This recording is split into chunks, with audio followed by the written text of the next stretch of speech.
Hi friends, గ్రహాల కదలికలు మనిషి జీవితాన్ని ప్రభావితం చేస్తాయని జ్యోతిష శాస్త్రం చెబుతోంది.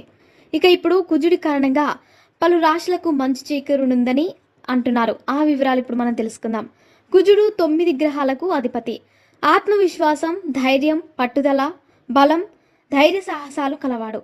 45 రోజులకు ఒకసారి తన స్థానాన్ని మార్చగలడు. అంగారకుడి సంచారం అన్ని రాశులపై భారీ ప్రభావాన్ని చూపుతుంది. గ్రహాలు ప్రయాణిస్తున్న రాశిలో మార్పు మాత్రమే కాకుండా అన్ని రకాల కార్యకలాపాలు అన్ని రాశులపై భారీ ప్రభావాన్ని చూపుతాయి. ప్రస్తుతం కుంభరాశిలోకి కుజుడు ప్రవేశించాడు. అలాగే మార్చి 15న శని సొంత రాశి కుంభం ప్రవేశించింది. ఇప్పటికే కుంభరాశిలోని శని సంచారం చేస్తున్నాడు. ప్రస్తుతం కుజుడు కూడా శనితో కలిసి ప్రయాణిస్తున్నాడు. కుజుడి సంచారం అన్ని రాశులపై భారీ ప్రభావం చూపుతున్నప్పటికీ కొన్ని రాశుల వారికి అదృష్టం కలిసి వస్తుంది. మేషం. కుజుడు మీకు అనేక ప్రయోజనాలు